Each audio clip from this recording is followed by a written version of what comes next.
sûr, oui, un bon profil, hein. Moi j'aimais vraiment son profil. Exact. Donc bu ñu la waxee loolu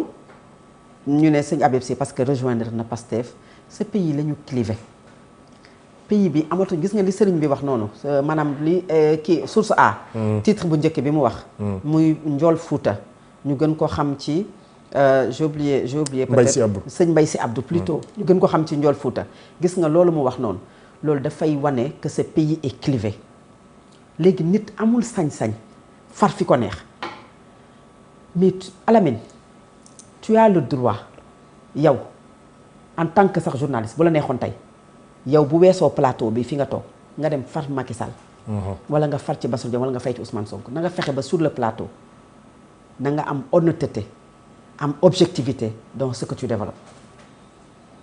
Quand c'est noir tu dis que c'est noir, quand c'est blanc tu dis que c'est blanc. waxuma la nag koo xamante ne dañ ne parce que c'est un homme religieux mais pourquoi il n'a pas le droit keneen dans la famille mën na dem ci Bassirou Diomaye Faye keneen dans la famille mais mën na dem di soutenir Macky Sall gis nañ ko on a vu un député Mbacké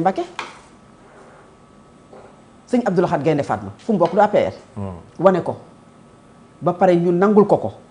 est-ce que loolu dafa impacté lenn ci loo xamante ne yor na ko ci la communication du Magal de Touba. Est-ce que mës nga gis Magal de Touba ñu war a def benn panel benn symposium wala ñu war a wax dara nga gis ci doxalinam ñu ne moom dafa xaajale entre Macky Sall mi nga xamante ne foofu la far muy APR ak ñi nga xam ne ñoo far opposition su amoon ñoom ñoo koy génn vilipender ko ndax gis nañu la politique déjà ni mu mel à Touba mais bu Magal Touba jotee période Magal foofu ce n'est plus mbubbu l'homme politique mais mbubbu ki nga xam ne mooy la communication du grand Magal de Touba la ba Magal gi ni muy jeexee ñun en tant que journaliste est-ce que mën nañu wax benn doxalin ci sëñ Abdou Lahad Gaïndé Fatma boo xamante ne am na benn parti pris wala benn parparloo lu dul tëddee njaaxaanaay def li mu war a def noonu la mel également tey ki nga xamante ne mooy Ousmane Sonko il n'est plus dans le pouvoir famille religieuse yi mës ngaa gis genn kilifa diine bu dem rek Touba sëñ Mountakha war a wax ak ñu ne sëñ Mountakha kii lañ gën a recevoir kii lañ gën a wekk kii lañ gën a yëkkati wala kii lañ gën a suufeel mës koo gis mës koo gis également dans les autres familles religieuses est-ce que maintenant le fait que la personne là mu nekk kilifa diine moom mu xool choix wam ba xam ne fii moom moo ko doy en quoi ça dérange certaines personnes nee naa keneen ci famille bi tey bu taxawee ne moom il soutient Bassirou Diomaye Faye mais le choix il est personnel nit na nga fexe ba bul def luñ lay xeebee mooy luy génn ci sa gémmiñ et man joxuma moom taxul may wax parce que je n'ai pas de leçon de morale à lui donner je parle du cadre général. Exact. maanaam ku mu ci mënti doon koo mënti sant ak sant bu mënti sant na nga fexe ba liy génnee sa gémmiñ di génnee sa làmmiñ na doon loo xamante ne dafay jariñ askanu Sénégal maanaam woddu say kaddu bañ a nekk ci loo xamante ne dafay rabaisser le niveau du débat ba pare sénégalais yi jublu ci li nga xamante ne moom mooy seeni ay préoccupations mais la politique c'est du temps des prophètes faire de la politique c'est l'art de gérer la cité ñoom ñoo bëgg a jël politique gu Sénégal léegi ci jamono ji ñu toll tilimal ko def ko ci xaste def ko ci yàqante def ko ci tuumalante def ko ci wàccee ko ci ay mbirum jigéen ay tuumalante yu salte ñoo ko rabaisser à un niveau très bas. mais la politique elle est très noble dogguma la foofu. mais est-ce que du justement xastante boobu yenn kaddu yu ñaaw yoo xamante ni ñu ngi koy dégg ci langue politique bi moo tax ñu ci bëri jàpp ne les hommes religieux. avec leur trempe waruñu dugg ci langue boobu. mais Alamine fii mënoon nga fi nekk di fi dégg leen di fi gis leen bu la neexee doo ci mës a dugg. ça c'est vrai. mënoon nañoo bokk ñun ñëpp bokkuñu position doo ci gis nga nit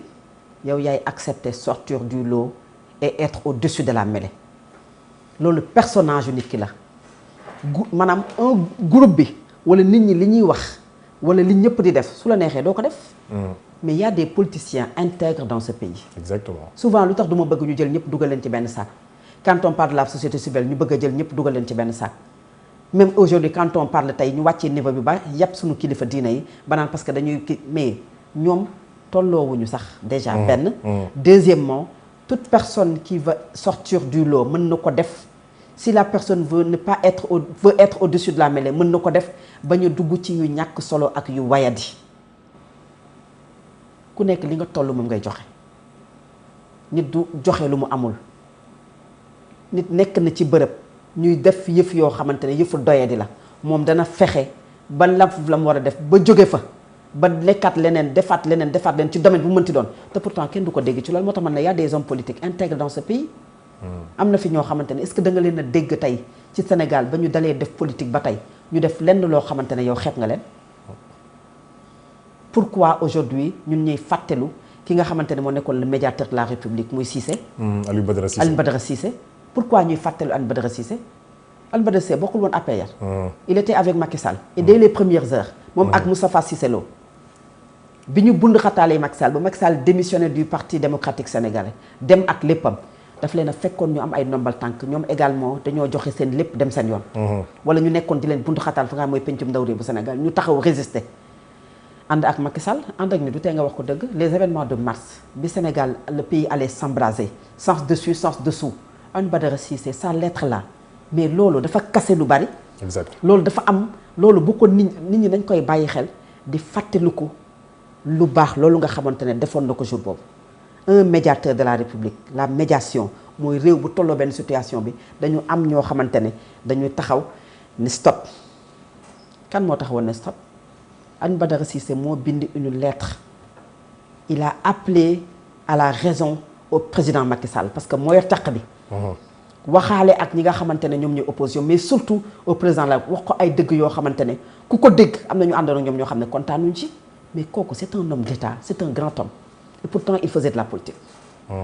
boo jëlee le temporel qu'est-ce que Serigne Mountakha a fait yónni une délégation ci M2D boobu ñoom Cheikh Tidiane Dièye moom moo doon nekk le coordonnateur de M2D.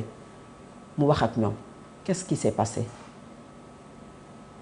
qui a incité Macky Sall à sortir à prendre la parole à 20h à dire à la jeunesse que je vous ai compris mais yooyu daf ci am solo ce sont des coups de fil d'abord ce sont des appels ay waxtaan la ci suuf ñooñu bu ñu leen di soofantal parce que tout simplement àndoo ak ñoom nit dafa am looy bàyyi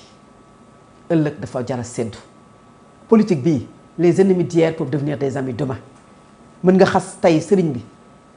bugguma sax waxtu lu xas mën nga ko wax kàddu yoo xam ne waroo ko wax bu ëllëgee nga nekk ci situation bu inconfortable mu défendre la te boobu wax di nga dégg kàddoom.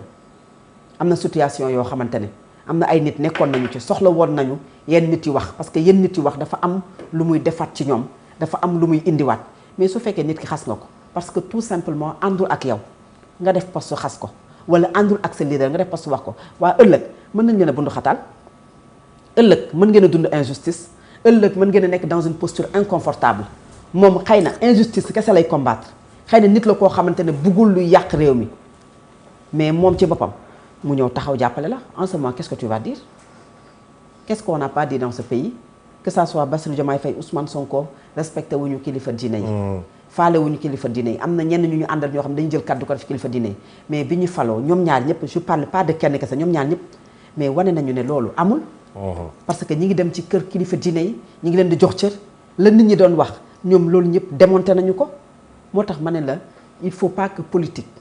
ak clivage bi yóbbu ñu ci benn animosité bi ba ngay wax nit ki loo xamante ne waroo ko wax chacun est libre de faire son choix et je sais que ne ñi nga xamante ne ñooy suñu kilifa am nañu responsabilité boo xamante ne suñu mënta defar la relation wala li nga xam ne moo xaajale Ousmane Sonko ak Bassirou Diomaye Faye jàpp ma ne ñoom ñooy nekk lamset bi nga xam ne moom moo koy dagg parce que amuñu ci intérêt. koo xamante ne bu dëkk bi instable ci yow la ñuy dem su dëkk bi amee jafe-jafe yow yaay génn sëñ Habib Sy mi génn na du benn du ñaar. kooku ban intérêt la am kooku amu ci avant amu ci oto. amu ci kër soxlawu ci oto sax. soxlawu ko ci. soxlawu ci oto du ko di. soxlawu ci décret. soxlawu ci maanaam. cartable boo xamante ne dañ ko coy jox. bañ na ko ba moom ci boppam toog na fii ne bi muy jàppalee Ousmane Sonko ak léegi boo gisee dem bi siiw parce que depuis tout ce temps ñoom ñaar gisante wuñu loolu ñoom ñoo ko wax fii. vidéo yi génn. ba nit ñi naan tey moom waroon na ko taxaw waroon na ko dem gisi parce que bi mu mettee dafa taxawoon kooku ko nan la ci am kooku bu demee xëy na moom dafa jàpp ne c'est un choix beneen kilifa diine Al Amine mën na xëy suba teel war a jàppale Bassirou Diomaye jàppale ko te kenn waru ko ci ngañ ñi. bàyyi leen nit ñi ñu am seen liberté la liberté elle s'acquiert kenn du takkal nit ay bët ne ko fii ngay xool dans ce pays là les hommes passent les institutions restent chacun est libre dem fu ko neex la pensée unique n'existe pas te kenn du ko nangu ci réewu Sénégal léegi nag ça on peut me dire que oui c'est un débat ñoom ni ñu amee la liberté dem du moment où léegi affiché wu nañ dans le terrain sur le maanaam ci biir terrain politique bi ñun également am nañu sañ-sañ indi le débat public mais que ça soit bien encadré. Qu'on reste sur les principes. Et qu'on se respecte dans ce pays loolu moo ci am solo. am na kaddu yoo xamante ne wax na ko boo xamante ne comme ni nga ko waxee léegi ça dépasse même. les deux hommes merci parce que wax na ne waruñu dàq nit parce que tout simplement bokkul position politique ak man bu fekkente ne nit kooku mu ngi def liggéeyam correctement et mu ngi am ay résultats et loolu je pense que yàgg nga ko wax ci plateau bi yàgg nañu ko di ko wax di ko défendre c'est à mon avis yoo xamante ne tey ça dépasse même les deux personnes. les principes ay règles de principe dafa war a boole ñëpp warta xaajale kenn tey kilifa goo ci tegoon ne ko Sénégal bu ñu la tegal kii liggéeykat la dañoo xëy wàccee ko ci liggéeyam ndax àndul ak diw dina ne ah waaw te moom mën na liggéeyam te mi ngi koy def te askanu Sénégal la koy defal la moo tax ñu wàccee ko loolu rek la wax li mu wax yow wax nga ko man wax naa ko keneen ak keneen wax na ko pourquoi waru ko wax pourquoi ñu war a takkal nit ñi ay mais depuis un certain temps et du léegi kese et ça c'est la responsabilité elle est partagée kenn du ko teg benn côté elle est partagée ñun ñëpp nous sommes complices kenn nangulul kenn gëm-gëmam kenn nangulul kenn bëgg-bëggam yow da ngay ñëw sax di analyser sax ñun ñii sax di couper la poire en deux ñun la naa fekk nga li ngay wax dara leeru ci say mbir de leerul wala ñu tuumal la leen waxuma laak nag kilifa quoi ku bàyyiwul ay kilifa dina nan ngay bàyyee ñi nga xamante ne xëy na ñoom seeni maam santul Mbàkke santul Si santul Thiaw santul Aydara santul Taal juste pour wax famille religieuse seen nooy laa jël santul Seck ak yooyu bàyyi woo kenn pays boobu la ñu am malheureusement mais j'espère que ne li nga xamante ne aujourd'hui mooy cette relation entre le temporel et le